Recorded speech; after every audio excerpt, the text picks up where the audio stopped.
배움 강추린 한국사 약속의 이름 최승걸입니다. 자, 오늘부터는 말이죠. 네, 우리가 지난번에 얘기했던 거 맨 처음에 때면은 드디어 상륙하다 뭐 이런 거였잖아요. 이제 여러분들하고 저하고 익숙해졌기 때문에 상륙은 이미 오래전에 했으니까 자, 오늘은 합격으로 가는 길. 네, 우리가 합격으로 가는 길입니다. 지금 한 30% 온 것 같아요. 나머지 70%를 향해서 열심히 달려가 보도록 합니다. 자, 오늘은 고대 경제, 사회, 그 다음에 이제 신분제도 이 부분에 대해서 한번 알아보도록 합니다. 시험 문제에 간혹 가다가 이 단원에서 한 문제 정도씩 그러니까 매번 나온다는 건 아니고 간혹 가다가 한 문제 정도씩 나옵니다. 그런데 문제 유형이 이렇게 어렵다고 한다거나 그러진 않아요. 그러진 않은데 그래도 여러분들이 그 사료를 통해서 알아두셔야 되는 것들이 이제 한 몇 개, 2개 내지 3개 정도, 그 정도만 있습니다. 그러니까 그 정도만 여러분들이 어떻게 해서 집중을 해서 잘 알아두시면 될 것 같다라는 거죠. 자, 그러면 고대 경제사회 우리가 교재로는 55쪽에 있는 그런 내용들 한번 볼게요. 삼국의 경제라든가 또 어떤 사회 모습이라든가 이런 것들 뭐 어렵지 않아요. 여러분들이 우리가 이제 배웠던 그런 부분들 그것을 가지고 응용을 하시면 되는 부분이에요. 그러니까 가벼운 마음으로 공부하시면 되겠습니다. 우선 삼국의 경제, 이 경제를 한번 보겠습니다. 경제. 먹고 사는 거죠. 먹고 사는 건데 아주 오래전의 이야기이기 때문에 어떻다? 복잡하다? 그렇지 않다. 단순하다라는 것을 알 수가 있습니다. 그 가운데서 우리가 수치체제를 한번 볼게요. 수치체제. 수치체제. 자, 수치라는 거는 뭐냐면 세금이라는 거예요. 그러니까 걷어들인다라는 뜻이죠. 세금을 걷어들이는데 중요한 거는 조세는 일반적으로 조세다라고 하는 거는 일반적으로 전세다라고 보시면 되겠어요. 그러니까 조세를 표현할 때 전반적인 세금을 얘기하는데 또 적은 의미로 얘기할 때는 뭘로 보냐면 전세, 즉 뭐예요? 예, 토지세라고 보시면 되겠습니다. 이 당시에는 땅을 얼마큼 가지고 있느냐 그것이 그 사람의 어떤 재산의 척도였기 때문에 그렇죠. 그래서 이 조세 뭐를 단위로 했느냐 이거 굉장히 중요한데 호를 단위로 했다. 호가 단위입니다. 호가 뭘까요? 호 가구죠. 가구 우리가 이제 집을 얘기할 때 몇 동 몇 호 그러잖아요. 그렇죠? 이 호 가구 단위로 했다. 이 정도 여러분들이 아시면 되겠고 자, 그 다음에 곡물과 포를 징수했다라고 나왔어요. 곡물과 포가 뭐예요? 뭐 오징어포, 쥐포 뭐 이런 거예요? 그거 아니죠. 뭡니까? 일종의 그 천이라고 보면 돼요. 옷감 같은 거. 자, 지역의 특산물도 지역의 특산물, 노동력 이렇게 했는데 15세 이상 남자에게 했는데 자, 여기에서 이제 우리가 앞으로도 이제 공부를 하겠습니다만 이 수치제도의 근간 뭐 이 당시는 굳이 뭐 당나라 영향을 받았다라고 보시지 않으셔도 되는데 어찌됐든 당나라 때에 확립이 됐던 이 조용조와 비슷하다고 보시면 돼요. 그럼 조는 뭐고 용은 뭐고 조는 또 뭐냐? 조용조 이게 조용조 그러는데 조는 우리가 전세를 얘기합니다. 전세. 그 다음에 뒤에 있는 조는 특산물을 얘기해요. 그러니까 지역별로 나는 그 현물 있잖아요. 그런 걸 얘기해요. 예. 그럼 용은 뭐예요? 용 쓴다라고 보시면 돼요. 용 쓴다. 그래서 용은 노동을 하는 요역, 그 다음에 군대에 가는 군역 이렇게 있다라고 보시면 됩니다. 그래서 이 역은 요역과 군역은 누구에게 주느냐? 남자에게 줍니다. 여자들은 안 해요. 군대도 안 가고 그러니까. 그래서 몇 살? 15세 이상의 남자에게 군역이나 요역을 부과했다라는 거 이렇게 아시면 되겠고요. 자, 농업으로는 당연히 삼국시대 철제 농기구 들어왔다라는 거고 우경하면 생각나는 우리가 그 임금이 있어야 되잖아요. 신라의 누구? 지증왕 기억나시죠? 우지가 신라 왕이래. 그 다음에 수공업 뭔가를 만드는 겁니다. 근데 이제 우리가 보통 이제 간의 수공업이에요. 솔직히 말하면 집에서 그냥 뚝딱뚝딱 해가지고 만드는데 이 노비 있으면 이제 뭐 노비에게 시키겠죠. 그래서 관청을 중심으로 수공업을 했다. 자, 상업은 그닥 이제 발전하지 않았죠. 예, 그닥 발전하지 않았어요. 뭐 수공업도 마찬가지고요. 그러니까 이 당시는 이제 농업이 어떤 경제력의 으뜸이었기 때문에 상업 발달하지 않았는데 그래도 인구가 많이 모이는 어디 도시에 뭐가 발달했다? 시장이 생겨났다라는 겁니다. 당연히 그러겠죠. 이런 거 뭐 굳이 외우려고 드지 마시고. 그래서 여러분들이 뭐가 있었습니까? 동시전이 있었다라는 겁니다. 동시전 우리가 생각하면 이제 뭐 생각하셔야 돼요? 역시 신라의 누구? 지증왕 생각하셔야 됩니다. 지증왕. 자, 요거까지 우리가 앞에서 배웠던 부분들이 나와져 있고요. 그 다음에 무역이 있습니다. 무역은 국가와 국가 간의 그 상업행위 우리가 무역이라고 그러잖아요. 고구려는 남북조와 북방민족하고 당연히 합니다. 남북조, 북방민족. 그 다음 백제는 남중국, 그 다음에 일본. 신라는 맨 처음에는 뭐 고구려라든가 백제를 통해서 하다가 그 다음에 진흥왕 때 한강역을 차지하죠. 그래서 당항성을 기점으로 해가지고 중국과 직접 교류를 하게 되었다. 그런 얘기들 나와 있는 거고요. 그 다음에 귀족의 경제 생활을 보겠습니다. 귀족. 이거는 뭐 불변의 진리죠. 특권 계층들 같은 경우에는 뭐 지금이나 예나 똑같이 잘 먹고 잘 삽니다. 그럼 얘네들은 뭘 가지고 잘 먹고 잘 살았느냐? 그 경제적 기반이 무엇이냐? 거기 나와 있는 노급과 시급이다라는 겁니다. 노급과 시급이다. 자, 요거 이제 계속 요 노급과 시급을 묻는 문제, 요 토지제도 관련된 문제는 자주 출제가 되니까 이제 잘 알아두시기 바랍니다. 자, 노급은 뭐가 되냐면 귀족에게 줘요. 귀족에게 지급하는 토지예요. 네, 귀족에게 줍니다.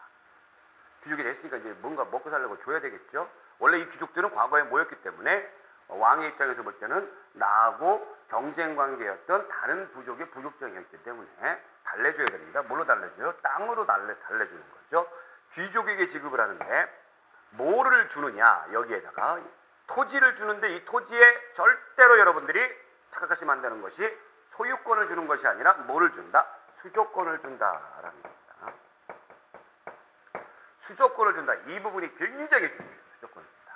그러니까 수조권이라는 거는 조세를 걷어들일 권리예요. 그러니까 이제 땅이 이렇게 있잖아요. 예, 좋습니다. 귀족이 이렇게 땅을 너가 여기서 이 땅에서 먹고 살아. 그럼 귀족이 여기다 집을 이렇게 의리의리하게 멋지게 짓겠죠. 그러면 여기 이제 백성들도 막 살고 있어요. 그렇죠? 그러면 이 백성들이 열심히 일을 하잖아요. 그럼 이 백성들이 뭐를 세금을 내야 되잖아요. 그 세금을 걷어들일 권리를 우리가 수조권이라고 하는 거죠.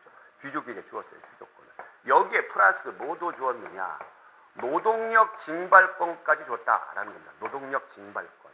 노동력을 여기 살고 있는 백성들을 데려다가 자기가 시시각각 시대대로 노동을 시킬 수 있는, 동원할 수 있는 그런 권한을 주었다. 이게 굉장히 중요한 겁니다.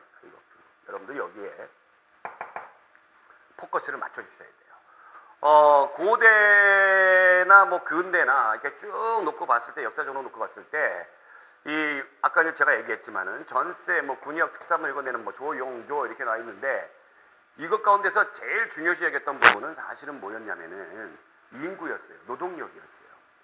그러니까 얼마나 내가 통제를 할 수 있는 그런 인구들이 많이 있느냐, 노동력이 많이 있느냐. 그 노동력은 나의 경제적인 기반과 동시에 군사적 기반도 될 수 있기 때문에 노동력 그것을 맞추고, 그 다음에 시급은 누구에게 줘요? 시급은 왕실에게 줘요. 왕족에게 주거나, 또 그 다음에 공을 세우게 되면 이 시급을 줍니다. 역시 똑같이 수조권과 노동력 요거 두 가지를 다 준다라는 얘기입니다. 그런데 한 가지 노급과 시급을 어떻게 본다면, 귀족인 애가 왕족일 경우에 이것도 받고 이것도 받죠. 또 공을 세웠을 때 이것도 받고 이것도 받죠. 중복되는 경우가 상당히 많이 있어요. 근데 이럴 경우에 노급인지 시급인지 어떻게 구분하느냐? 여러분들 가호를 계산하게 되면은, 가호라는 게 뭐죠? 가구죠. 가구를 계산해서 주었다 그러면 시급이 됩니다. 알겠죠? 땅의 면적을 주는 게 아니라 땅의 면적, 그 몇 평짜리, 뭐 1000평이다, 2000평이다, 저 동네에 있는 2000평 네 땅이야, 이렇게 주는 것이 아니라, 저 동네에 가면은 100가구가 살고 있어. 이것을 이 100가구 너의 시급이다, 이렇게 주는 거예요. 이 가호라는 말이 들어가게 되면은 시급이다라고 보시면 되겠죠. 이렇게 가호 하니까 꼭 그냥 가호 잡는다 이렇게 생각이 드는데, 요거 구분을 반드시 해주셔야 됩니다. 아주 간단한 것 같지만 그닥 간단하지가 않아요. 자, 농민의 경제 생활은 궁핍하죠. 똥똥거리고 잘 살았겠어요. 자, 그러다가 이제 통일신라가 됐습니다. 통일신라가 됐는데 거기 나와 있듯이 중국의 조용조를 도입했다. 이게 나와 있죠. 조용조를 도입해서 조세 공물 역으로 운영했다. 그러니까 똑같아요.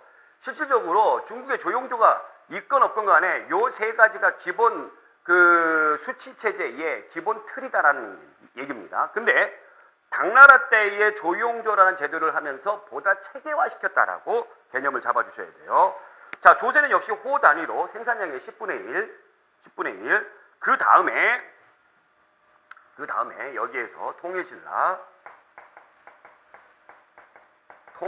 같은 경우는 역시 조세는 가호죠, 가호. 그쵸? 그 다음에 특산물은 요거 주의하셔야 돼요. 특산물은 뭐별로 돼 있다고요? 촌락별로 돼 있다라는 겁니다. 촌락별로. 촌별로. 그 마을별로 이렇게 부과를 했다. 요거 구분 잘 해주셔야 돼요. 요거 구분.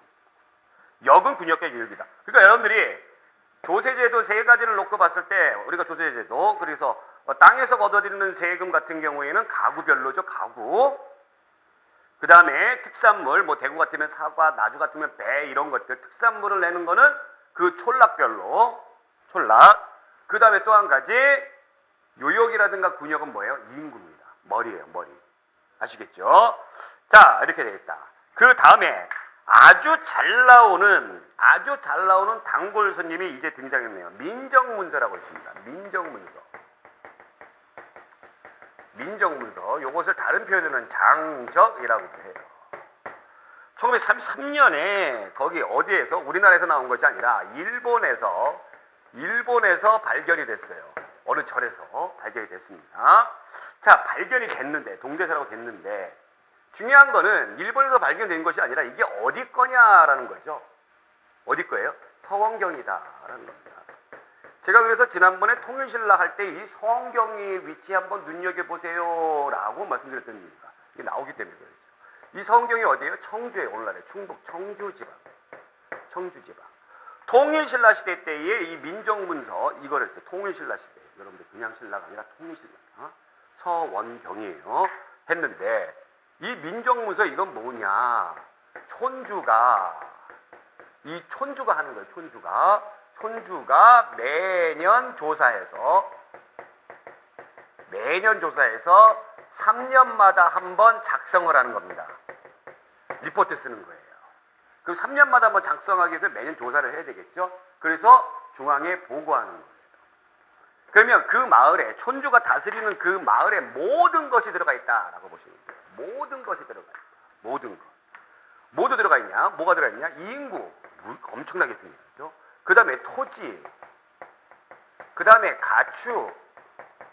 그 다음에 또 뭐가 있어요? 여러분들 유실수가 뭐죠? 나무죠. 열매를 맺는 나무죠. 이런 것들이 들어가 있어요. 굉장히 중요한 거예요. 근데 주의를 하셔야 되는 거는 이제 보면은 사람은 거기 나와 있어요. 맨 밑에 사람은 개인과 가구로 조사를 하고요. 연령별 성별에 따라 가지고 몇 등급으로 나뉘었대요, 여러분들? 6등급으로 나눴대요. 연령별 성별로 나눠서 6등급으로 나뉘었대요. 자, 그 다음에 또 나왔어요. 가구는 가족 수에 따라 가지고 9등급이에요. 그러면 6등급으로 나누었다라는 것은 사람 개개인별로 한 거죠. 개개인별로. 제 여자냐, 뭐 노비냐, 남자냐, 그쵸? 또 몇 살이냐 이런 것들. 그 다음에 가족 수에 따라 가지고 가구 수에 따라 가지고 9등급으로 나누었다. 저 집안은 인구가 몇 명이야, 가족이 몇 명이야 이런 식으로. 자, 인구를 굉장히 세분화시켰다라는 거죠. 세분화시켰다라는 거. 이거 여러분들이 반드시 알아주셔야 돼요. 인구를 굉장히 세분화시켰다. 9등급으로 나눴던 거는 뭐라고? 가족수. 6등급으로 나눈 건 뭐라고요? 그러니까 인구의 그 어떤 상태를 얘기하는 겁니다. 연령, 그 다음에 남성, 여성 뭐 이런 것들. 노비까지 다 들어가 있어요. 자, 그런데 한편 토지는 여러분들 등급을 나눴어요, 안 나눴어요? 안 나눴어요. 토지는 좋은 토지자, 저 가구가 토지를 얼마큼 가지고 있다, 이건 안 나눴어요. 자, 그럼 여기에서 여러분들이 알 수 있는 것은 바로 뭐냐? 당시의 통일신라가 인구와 토지 중에 뭐에 더 집중을 주었다? 이 민정문서 장적에서 뭐에 더 관심을 두었다? 인구에 관심을 두었다라는 겁니다. 인구에 관심이 됩니다.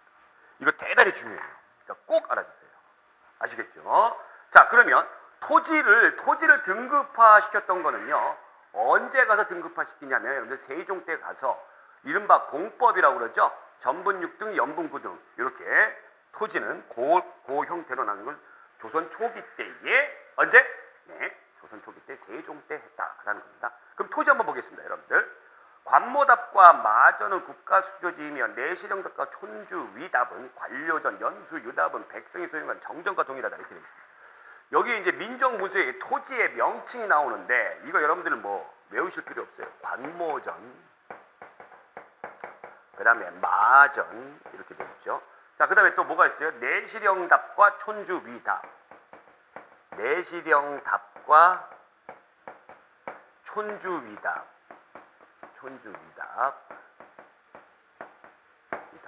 그 다음 또 뭐가 있습니까? 연수유답 이렇게 있어요. 이게 이제 토지인데 이게 뭐냐라는 거죠. 뭐냐 여러분들. 그냥 이거 느낌만 잡으세요. 느낌만.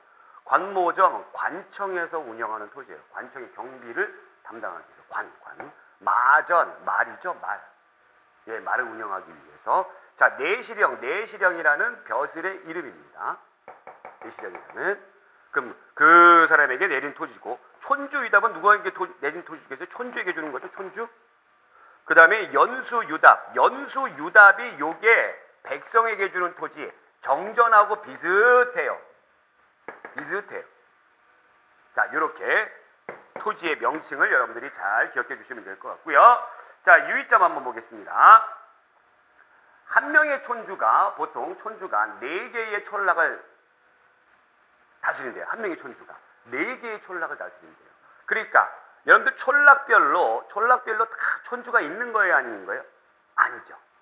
그거 주의하셔야 됩니다. 촌락별로 촌주가 다 있는 거 아니에요.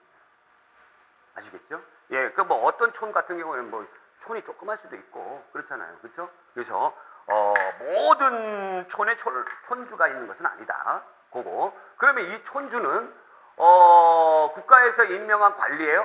아니죠. 그 지역에 있는 어떤 세력가라고 보시면 됩니다.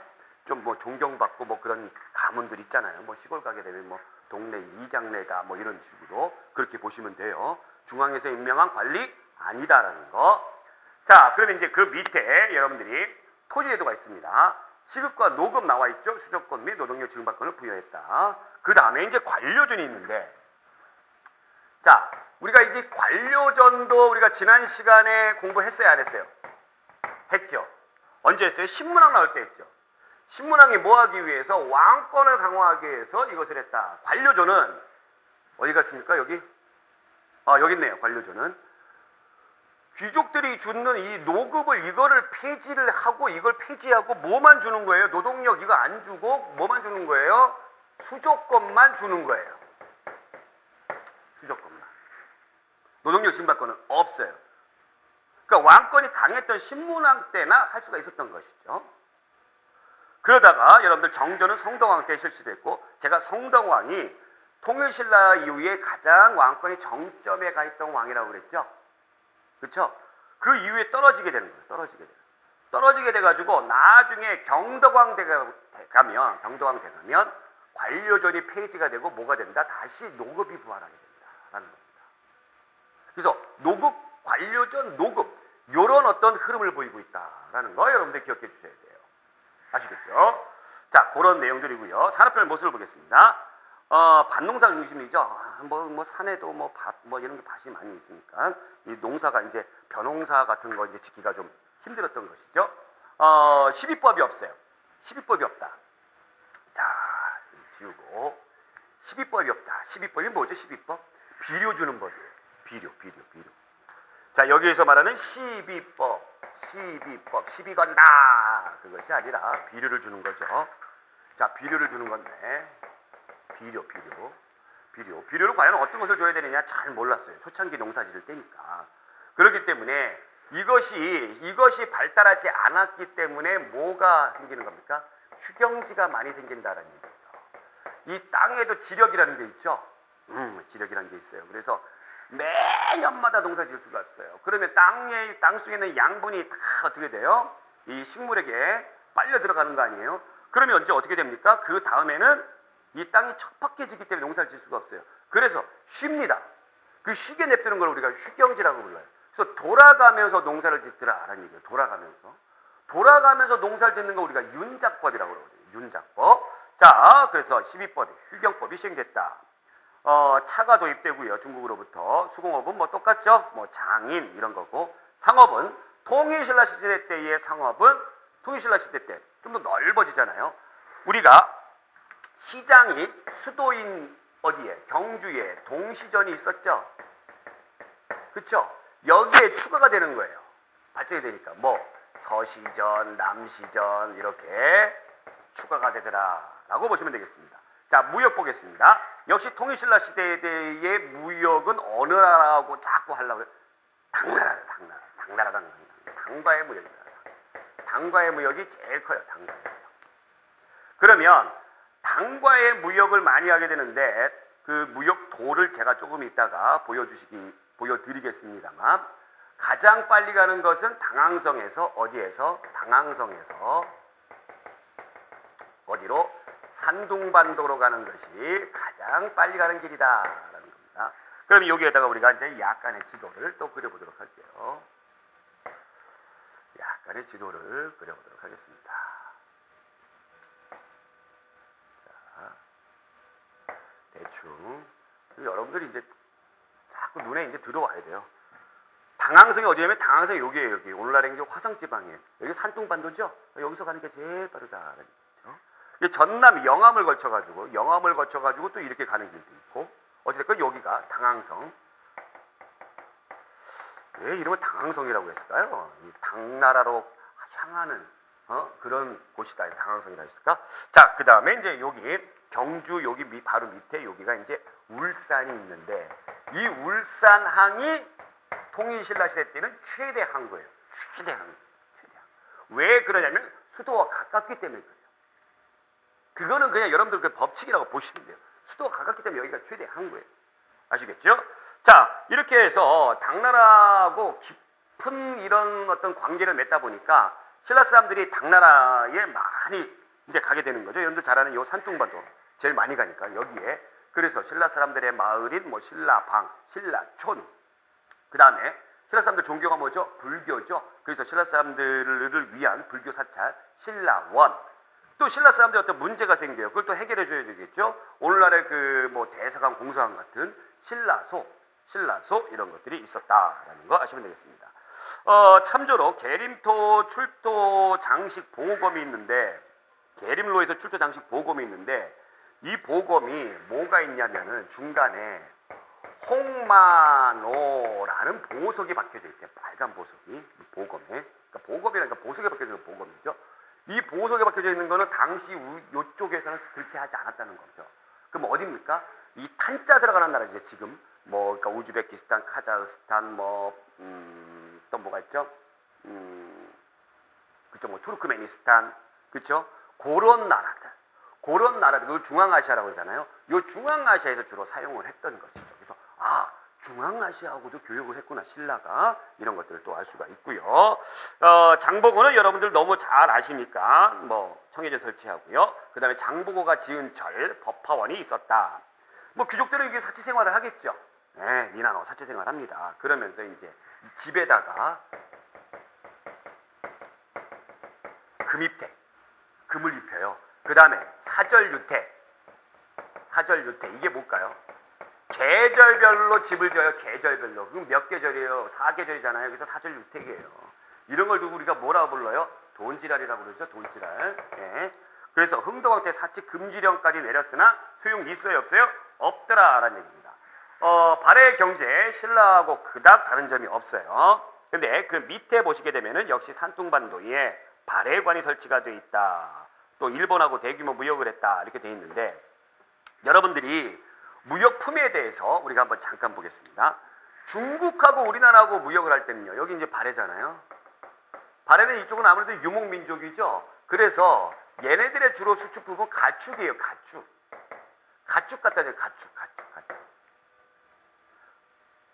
그럼 이제 중국은 선진국이잖아요. 그러니까 얘네들의 수출품은 선진국이죠. 뭐 비단, 책 이런 것들 줍니다. 쭉. 그러니까 똑같아요. 역대. 그렇게 이해를 하시면 수출품과 소유 품목을 여러분들이 구분하실 수가 있다라는 거 자, 생각해 주시면 되겠습니다. 자, 그렇다면 잠깐 이 지도 한번 볼게요. 이게 그 무역과 관련된 것이죠. 그래서 이 산둥반도 네. 갖다 주는 거 보세요. 갖다 주는 거. 금은, 세공, 인삼, 모피류 이런 걸 여기 우리 이제 수입하는 거 보세요. 비단, 약재, 서적 이런 것들. 뭐 발에도 갖다 주는 거 보기에는 똑같죠. 모피, 약재, 공예품. 그렇죠? 그런 것들 알 수가 있고. 그다음에 이제 한 가지 더 생각하셔야 되는 게 뭐냐면 아까 이제 신라가 그 중앙아시아 탄자 들어가는 나라하고도 교육을 했죠. 중앙아시아 가까운 나라가 또 어디예요? 서남아시아예요. 뭐 아라비아 반도 이쪽이죠.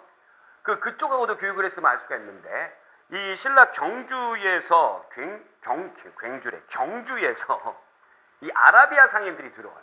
아라비아 상인들이 들어오게 되는데 이 아라비아 상인들이 들어왔구나라는 것을 알 수 있는 유물이 한 가지 딱 있어요.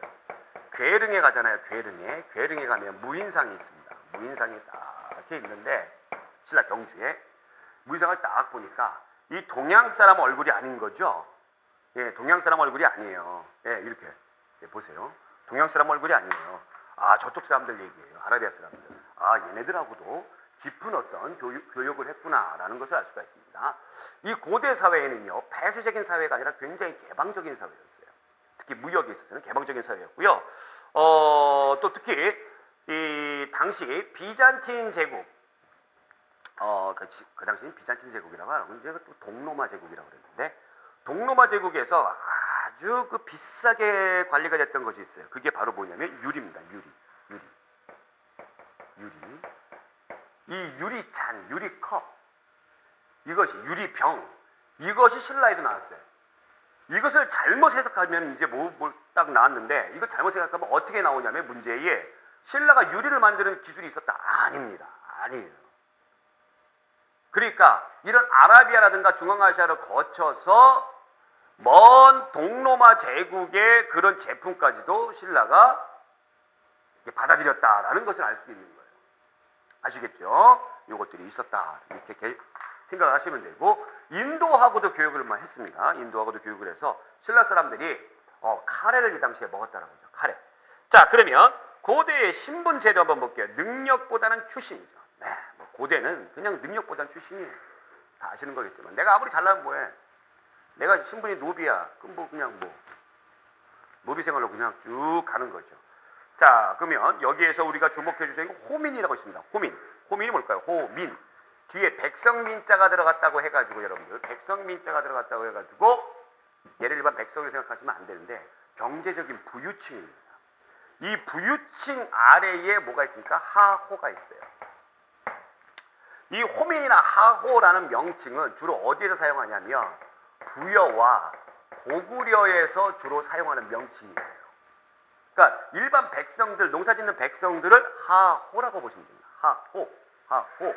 아시겠죠? 노비 아닙니다. 자, 그 다음에 여러분들 뭐가 있어요? 가대가가 있었다. 가대가, 상가, 고추, 가 이런 거 있었죠? 그리고 또 마가, 우가, 저가 있었죠? 역시 부여와 고구려의 높은 신분에 있는 세력자들, 귀족층들 이런 사람들을 우리가 가대가였었고요. 그러다가 이런 사람들이 발전을 해서 뭐가 된다? 귀족이 된다라는 거고 그 다음에 이제 그 밑에 이제 경제력의 대상이 되는 평민이 있습니다. 평민.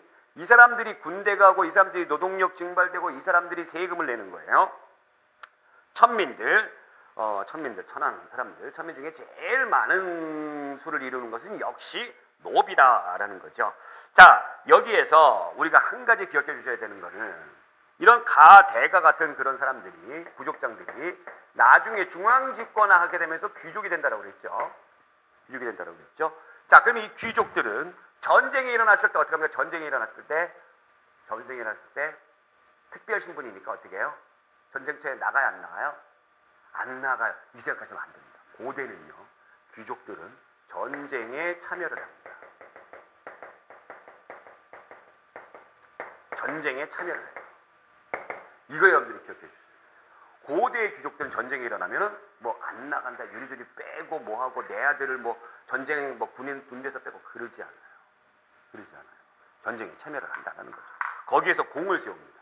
공을 세워서 자기 어떤 등급이라든가 자기의 세력을 더 높게 하기 위해서 무지한히 노력을 했던 계층들이 바로 귀족들이다. 자, 고구려의 사회 모습을 한번 보겠습니다. 사회 기풍. 고구려는 일단은 뭐 호전적이죠. 그래서 정복 활동에 눈을 돌렸기 때문에 절할 때도 한쪽 다리만 이렇게 딱 굽고, 절할 때도 한쪽 다리만 딱 굽고, 다 두 다리 무릎 꿇지 않는다는 거죠. 걸음걸이 굉장히 빠르고 형벌이 엄하죠. 거기 보시면 무섭습니다. 반역이나 반란을 한 자는 화형후에 참하고 불에 꼬슬러 죽인 다음에 다시 목 자르고, 네, 항복한 자 패한 자 역시 사형, 절도자 12배 물게 하고 이렇게 한다는 얘기죠. 여러분들 부여의 풍습 우리가 지난번에도 배웠지만 부여의 풍습도 굉장히 엄격하죠. 그래서 여자들 같은 경우에 질투하거나 그러면 어떻게 해요? 막 죽여버리죠. 예, 그런 것들을 알 수가 있습니다. 자, 사회상은 왕족인 게르부 고씨, 그리고 오부족 출신, 그 다음에 고국천왕 때에 우리가 뭐를 했다? 구율법인 지인대법이 있었다. 자, 그 다음에 형사취수제와 서옥제. 자, 형사취수제, 서옥제, 요거 지난번에 공부했던 부분이니까 여러분 패스. 백제의 사회 모습 보겠습니다. 백제. 사회품 고구려와 비슷해요. 비슷합니다. 중국의 기록에 의하면 거기에 뭐라고 나왔어요? 백제 사람은 키가 크고 의복이 깔끔하다 이렇게 나와 있어요. 자, 이것이 이제 우리가 어디에서 지난번에 배웠던 양직공도에서 나타나져 있다. 어느 나라? 중국 양나라. 그래서 어떻게 본다면은 이 백제 사람들이 어떻게 본다면 이 당시에 선망의 대상이 될 수도 있었어요. 아, 저렇게 멋있어. 키도 크고 옷도 멋있고 최고죠, 뭐 최고. 자, 그런 것도 있어요. 더 재미있는 거는 그게 보겠습니다. 뇌물이나 횡령을 하게 되면 그 전에 절도하게 되면 귀양가고 동시에 2배 물고, 뇌물이나 횡령을 하면은 뇌물을 주거나 받거나 횡령을 하면은 어떻게 된다고요? 3배로 토해놔야 돼요. 그리고 죽을 때까지 금고형에 처한다. 죽을 때까지 감옥에 갇혀 있는다는 얘기죠. 죽을 때까지. 이제 여러분들 이제 공무원 되는 건데 이런 거 주의하셔요. 이런 거 주의하시고. 우리나라는 이게 너무 만연돼 있어요. 백제의 이런 모습을 좀 우리가 좀 본받아서 하면 어떨까라는 생각을 한번 해봅니다. 사회상으로는 백제는 부여를 이어받았다 해서 나중에 성왕 때에 국호도 뭘로 했습니까? 네, 남부여라고 했죠. 그래서 왕족의 성씨는 부여씨예요. 그래서 우리가 지난번에 공부했을 때 백제 부흥운동 했을 때 왕자 부여 풍 나오죠. 그래서 부여씨와 8개의 귀족 상류층, 투호와 바둑, 장기, 뭐 고구려 비슷하게 즐겼는데, 투호는 뭘까요? 투호 도박일까요? 뭐 투기 뭐 이런 걸까요? 투호는 뭐냐면요, 던질 투자예요. 요러한 통에다가 옛날 민속촌 같은 데 가면 이런 막대기 있잖아요. 막대기 이렇게 쏙 해서 슈 넣는 거, 이게 투호입니다. 투호. 이런 것을 즐겼다라고 보시면 되고. 자, 신라의 사회 모습 보겠습니다. 신라, 여러분들 화백회의가 있습니다. 화백회의, 너무너무 잘 아는 화백회의가 있는데, 과거에 그 신라의 부족의 전통을 이어받은 것이 2개가 있는데, 그 첫 번째가 화백회의고 그 다음에 화랑도예요. 화백회의는 누가 여기에 있어요? 화백회의는 누가 있습니까? 귀족들이 모여서 회의를 합니다. 귀족들이 모여서 회의를 해요. 뭐 높은 등급에 있는 신분이든 낮은 등급에 있는 신분이든 죄에 모여가지고 회의를 하죠. 죄에 모여가지고 회의를 하는데 뭐를 한다? 만장일치제로 간다라는 거죠. 만장일치. 그 중에 한 사람이라도 반대를 하면은 뭔가를 안 하죠. 이 만장일치를 하는 이유는 바로 무엇이다? 예, 귀족들 회의에서 어떤 부정 부패를 막기 위해서 만장일치로 했다라는 얘기죠. 이 화백회의의 의장이 바로 뭐예요? 상대등이에요. 그러니까 어떻게 본다면 모든 귀족들이, 등급이 다른 귀족들이 여기에 들어가면 전부 다 대등한 위치죠. 왜? 만장일치이기 때문에. 근데 그 가운데서 의장이니까 조금 높아 상대등 이렇게 하시면 그냥 머릿속에 쑥 들어오시죠. 자, 거기 보시면 국왕이 후계자가 없거나 실정을 할 경우에 화백회의에서 결정하여 추대 또는 폐위하기도 합니다. 자, 여러분들이 국왕을 화백회의에서 결정해가지고 폐위하기도 하고 다시 추대하기도 한다. 뭐 후계자가 없을 경우에. 신라 같은 경우는 골품제가 있었죠. 이 골품제라는 신분제도가 있었는데, 골품에서 초기에 왕이 되는 건 성골들이에요. 그쵸? 그러다가 나중에 무열왕 때부터 진골들이 왕이 되는데 신라 보게 되면 고구려나 백제 그런 건 없는데 당나라도 없어요. 여왕이 있습니다. 여러분들 선덕여왕, 진덕여왕 이런 여왕들이 있어요. 여왕들이. 그럼 여왕들이 어떻게 여자가 어떻게 왕이 될 수 있었느냐? 여성의 인권이 높아서 그러지 않아요. 그게 아니에요. 그게 아니라 뭐를 얘기하냐면 바로 이것을 얘기하는 겁니다. 선덕여왕, 진덕여왕은 여러분들 성골이잖아요. 즉 성골이 왕위를 올라가야 되는데 왕이 후사가 남자가 없어. 뭐 여자 공주들만 있어. 그래서 그러면 다른 애를 양자를 받아들여가지고 할까 뭐 이렇게 할까 하는데 이 화백회에서 반대하는 거죠. 폐하. 아니 무슨 성골 출신이 아닌 사람을 왕이라 하니까 안 됩니다. 성골 출신은 나 저기 딸밖에 없는데 공주밖에 없는데 그럼 공주님이 이어받으셔야 됩니다. 이렇게 한 거예요. 그래서 신라가 여왕들이 있게 된 겁니다. 아시겠죠? 자, 그런 내용이고 화랑도 역시 씨족사회의 전통을 이어받은 겁니다. 그래서 청소년 집단이었는데 이것을 누가? 진흥왕이 체계적인 교육기관으로 했었죠. 그럼 화랑은 아무나 돼요? 아니죠. 높은 귀족이 화랑이 되는 거고 그 다음에 평민들도 여기 들어갈 수 있는데 이 화랑을 따르는 무리들 그걸 낭도라고 그러죠. 그래서 화랑과 낭도로 구분이 돼 있습니다. 화랑과 낭도. 그래서 이 화랑도의 교장 선생님이 누구예요? 원광법사예요. 원광. 스님이죠? 예, 스님입니다. 그래서 이 세속옥에 화랑들 때는 5가지의 규율을 보게 되면은 국가에 충성해라. 사군이충이죠. 사군이충. 그 다음에 부모에게 효도해라. 사군이효. 사친이효. 그 다음에 친구하고는 신의를 가지고 가야 된다. 친구하고는 붕어유신. 그렇죠? 예? 교우이신. 붕어유신은 상강호견이고 교우이신. 신의를 가지고 가야 된다. 그 다음에 죽은 것을 함부로 죽이지 말아라. 살생유태. 여기에 이제 불교 사상에 들어가는 거예요. 살생유태. 자, 그 다음에 가장 중요한 것이 바로 임전무태가 있었다라는 거였습니다. 자, 골품제 쭉 보시면 족장 세력을 편입하는 과정에서 체계적으로 신분제도를 마련한 거죠. 누가 마련한 거죠? 법흥왕 때 마련한 거죠. 골품제. 그래서 성골과 뭐가 있었다? 진골이 있었다라는 거죠. 골 들어가는 거는 이제 이 골이에요. 그럼 품은 6두품, 5두품, 4두품, 3두품, 2두품, 1두품. 여기까지가 귀족이에요. 귀족인데 제일 높은 귀족이 뭐죠? 6등급이에요. 6등급. 그 6두품이죠. 그 얘네들을 6두품이 되기가 어렵다. 그래서 등난이라고 불렀어요. 등난이라고 불렀어요. 요거 시험 문제 잘 나옵니다. 등난. 실질적으로 이게 전부 다 귀족이었는데 통일신라가 어느 정도 진행이 되고 나서부터는 얘네들이 이제 뭐가 되는 겁니까? 3두품, 2두품, 1두품 평민하고 똑같아져요.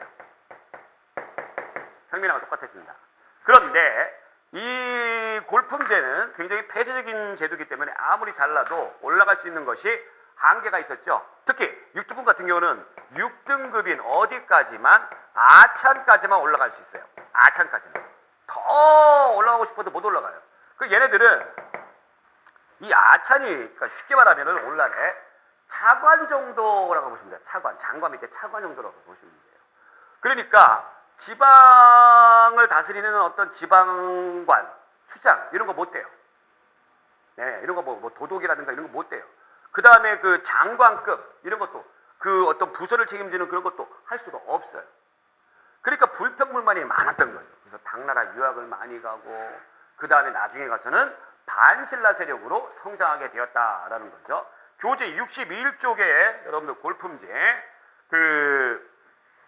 딱 나와져 있죠. 골품제 6등급 같으면 아창까지만 올라갈 수가 있었다. 그리고 의복 색깔도 자색, 비색, 청색, 황색. 그렇죠. 물론 진골들도 능력이 없고 징그럽게 공부 안 하면 요 밑에 등급이 있을 수 있죠. 밑에 등급이 있을 수 있어요. 네. 그러니까 여러분들 이거 여기 나오는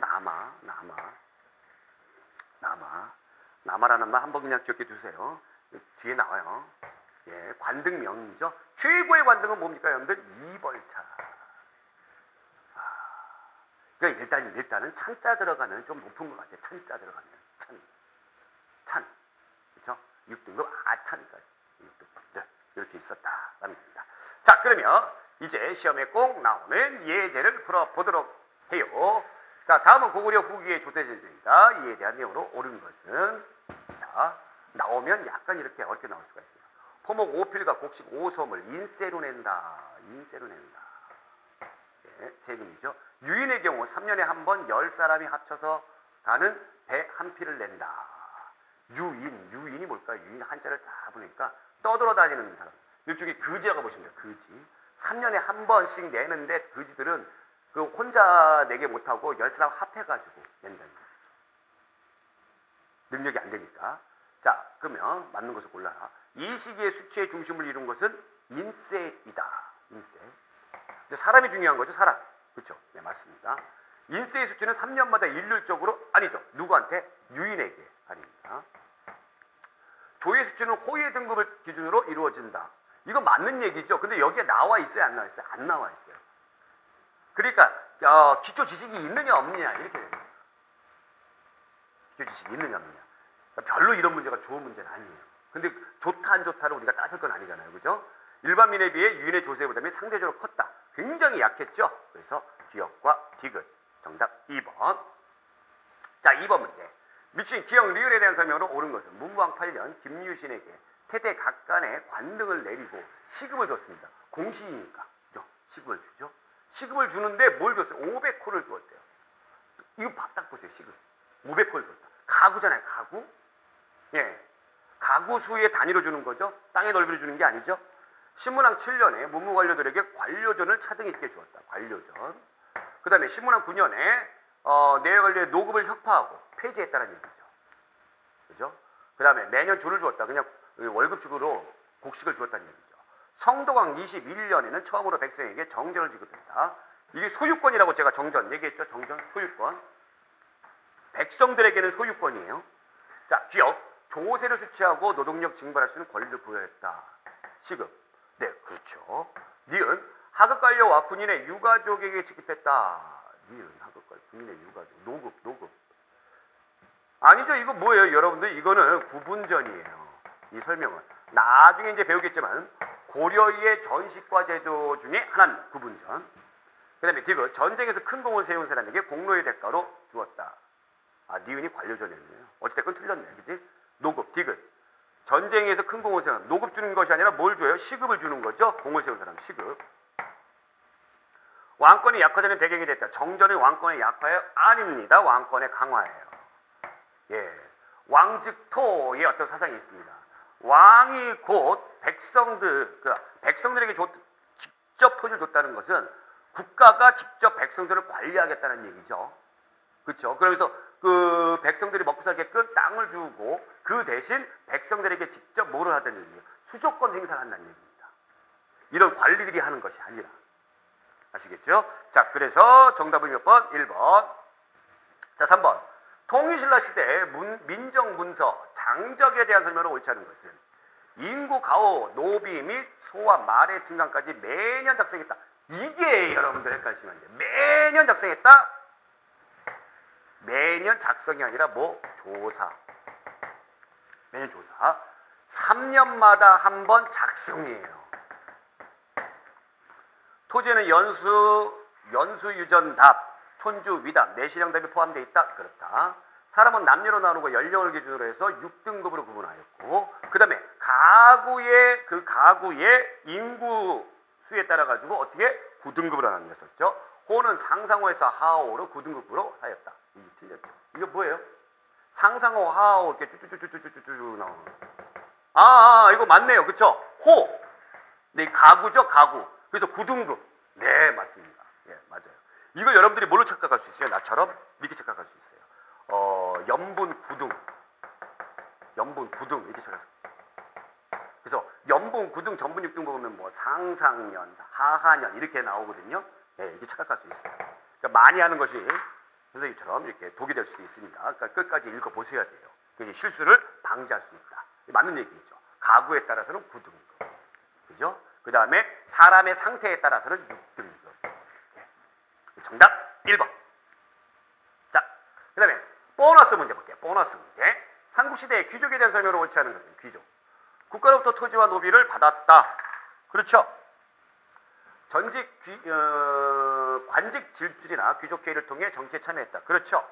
고리대를 이용하여 농민의 토지를 빼앗거나 농민을 노비로 만들었다. 그렇습니다. 독자적인 군대를 갖추고 있어 전쟁이 나면 군대만 파견하고 귀족은 전쟁에 안 나가요? 아니죠. 나가죠. 왜냐면 군대에 보내야 되는데 내 군대를 내가 안 나가고 남한테 보내. 그럼 그 군대가 어떻게 해? 오히려 믿을 수가 없잖아요. 그렇죠? 내가 관리하고 또 내가 데리고 와야 되니까. 그렇죠? 기와집, 창고, 마구간, 우물 등을 갖추고 높은 담을 쌓은 집에 살면서 풍족하고 화려한 생활을 한다. 그렇습니다. 이 통일신라 시대 때의 귀족들은 말이에요. 섬도 가지고 있어요. 섬 가지고 있어요. 그럼 어떻게 합니까? 이렇게 탁 섬에서 이렇게 탁 해가지고 화살 쏴가지고 어떻게 해요? 가축을 이렇게 딱 사냥을 해요. 그럼 그 사냥한 거 가지고 파티 벌리는 거예요. 그런 사치스러운 생활도 하였다라는 겁니다. 자, 보기 2번. 삼국시대의 형벌 사회제에 대한 설명으로 옳지 않은 것은? 자, 제가 이렇게 딱 했는데 이게 수능 모의고사에서 나왔는데 이것이 공무원 9급에도 출제가 됐어요. 공무원 9급에도. 그러니까 수능도 우리가 우습게 여기면 안 되는 거죠. 신분에 따라 법을 달리 적용하기도 하였다. 철제 농기율을 보급하고 개간을 장려하였다. 도둑질한 자는 훔친 물건의 몇 배를 물게 했다. 반역을 꾀하거나 전쟁에서 항복한 사람은 사형에 처했다. 귀족 간에는 높고 낮음의 구분을 두지 않아 비교적 평등한 관계를 이루었다. 아닙니다. 그렇죠? 평등한 게 아니죠. 네, 불평등한 게. 정답은 5번 이렇게 되는데 요거 여러분들 주의해요. 신분에 따라 법을 달리 적용하게 된다. 그렇습니다. 신분에 따라. 예를 들면은 이겁니다. 이거는 뭐 우리는 이 당시뿐만 아니라 나중에 가서도 그렇게 하는데 노비가 귀족의 물건을 빼앗아요. 또 귀족이 노비의 물건을 빼앗아요. 이럴 경우에 법의 적용을 똑같이 하느냐? 그러지 않죠. 그렇죠? 누구를 좀 더 가볍게 처벌해줘요? 귀족을 좀 더 가볍게 처벌해주죠. 자, 이러한 사소한 어떤 민사 문제와 관련돼 가지고는요 거의 귀족들이 처벌받거나 그러지 않아요. 여기 보시면 여기 문제도 한능검 고급에 나왔던 문제죠. 잘 보시겠습니다. 신라에는 신분에 따라 사회생활과 정치활동, 일상생활까지 규제하는 엄격한 신분제도가 있었는데 최고 귀족인 진골은 높은 관직을 독점하는 반면 유투프 세력은 중앙귀족이면서도 주로 학문과 종교 분야에서 활약하였다. 유투프 세력 중앙귀족이면서도 어땠기 때문에 이렇게 됐다. 사회주의의 제한이 있는 거죠. 그래서 정답은 1번입니다. 진골과는 후인할 수 없었으므로 아니고 생산활동에 전념해야 했으므로 아니고 지배 크기까지도 제한을 받았습니다. 이거는 맞는 얘기예요. 이거. 이 골품제에서 이 6두품, 5두품 이렇게 쭉쭉 나누는 거는요. 지배 크기, 그 다음에 마찰을 쓰는 말의 개수 이런 것도 정해져 있습니다. 정해져 있어요. 근데 그것 때문에 6두품들이 삐져가지고 학문과 종교 분야에서 활약했다. 이거는 말이 아니다. 말이 안 된다. 가장 큰 이유는 바로 뭐다? 사회 진출에 제한을 두었기 때문이다. 였습니다. 자, 이렇게 해가지고 고대의 경제, 사회, 또 신분에 대해서 한번 알아봤고요. 어렵지 않죠? 이게 점점 이제 아마 여러분들 느끼실 거예요. 뭘 느껴요? 배웠던 부분들이 슬슬 자꾸 반복이 돼서 나오네? 아마 느끼실 겁니다. 그렇기 때문에 점차 가면 갈수록 점점 재밌어지고 이제 문제 푸는 요령이라든가 이런 것들도 터득하게 될 것입니다. 걱정하지 마세요. 자, 다음 시간에 고대의 통치 체제, 고려백제 신라, 그 다음에 통일신라 포함해가지고 어떠한 통치 체제 시스템을 두었는가 이 부분에 대해서 알아보도록 하겠습니다. 오늘 여기까지. 고맙습니다.